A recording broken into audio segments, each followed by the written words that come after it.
Hi guys, today's lecture is about the kinetic molecular theory, and what we're going to do is take a look at the 5 parts of the theory. Also, you'll see one of the first Maxwell-Boltzmann distribution graph and we'll learn how to interpret that, and then just review a little bit about kinetic energy. So, as I said before, the kinetic molecular theory has 5 parts. The first part says that gases consist of particles that are in continuous movement.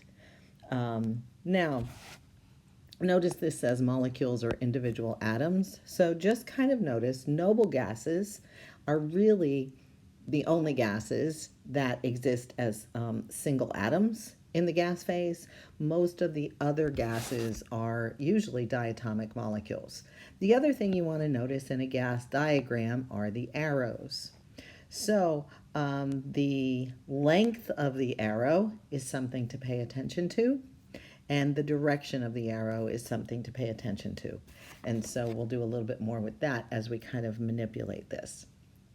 The second part of the kinetic molecular theory, the total volume of all the gas particles in the system is negligible when compared to the total volume of the system.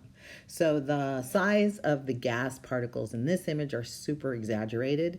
In the real world, gas particles are extremely small when they're compared to the volume of space that they exist in. You can't see the gas particles in the air in the room that you're in because they're so small, and there are not very many of them per unit volume. The third part of the kinetic molecular theory says, hey, there are not really any Coulombic forces of attraction. All of the intermolecular forces should be disrupted by the time a molecule gets to the gas phase. So under normal conditions, gas particles do not attract or repel one another. Part 4 of the kinetic molecular theory says that collisions experienced by gas particles are elastic. That means when the particle bounces off the side of the container, it comes right back. Kinetic energy in this case is conserved. The 5th part of the kinetic molecular theory looks at the average kinetic energy of the gas particles and says that the average kinetic energy in a system is proportional to the absolute temperature.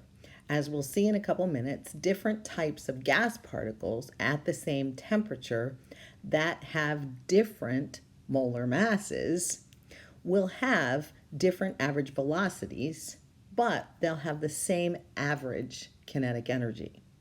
If the mass is large, the average kinetic energy is smaller. If the mass is small, the average kinetic energy is higher, so that the average kinetic energy in the system remains the same. Looking at kinetic energy of gas molecules tend to move in straight lines until they bounce off of something. They can also rotate or vibrate, but most of the gas particle's kinetic energy is related to its translational velocity. This is what is known as a Maxwell-Boltzmann distribution. So from this Maxwell-Boltzmann distribution, we can see that at any given temperature, the gas particles possess different kinetic energies. The red curve is a gaseous system at 250 degrees Kelvin. There's a range of kinetic energies that the particles possess at that temperature, and the average, it actually lies a little bit to the right of the peak. The particles with less kinetic energy exert a lower pressure, and the particles with more kinetic energy exert a higher pressure.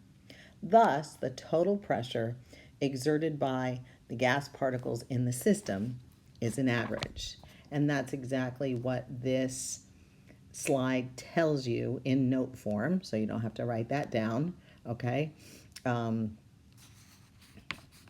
then looking at kinetic energy, mass, and velocity of a single gas particle, kinetic energy is going to equal 1/2 mv squared, where m is the mass of the particle in kilograms, and v is going to be the velocity of it. Basically, looking at the relationship that exists, a particle with a large mass can move at a slower velocity and have the same kinetic energy as a particle with a small mass that moves at a higher velocity. So at a set temperature, every type of gas particle has the same average kinetic energy. And remember, temperature is a measure of the average kinetic energy of the particles in a system.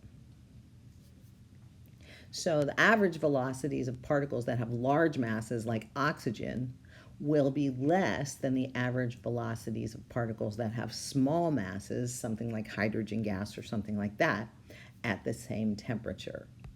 Looking at molecular speed, gases move really fast. So the dotted lines indicate the average velocity of each molecule at 25 degrees Celsius. So notice our oxygen, our little pink line there, that is about 490 meters per second. The average velocity of helium is 1360 meters per second. And the average velocity of hydrogen gas is about 1960 meters per second. So for each type of gas, there's a lot of particles that move faster than the average, a lot that move slower than the average, but we have the average. And although they're moving at high speeds, they are also colliding with other gas particles every few milliseconds. And then molar mass, molecular speed, and temperature. At any given temperature, the average kinetic energy of all the gas particles is the same. Remember, this is our kinetic energy. Gases with smaller molar masses will have higher average velocities, and gases with larger molar masses will have lower average velocities.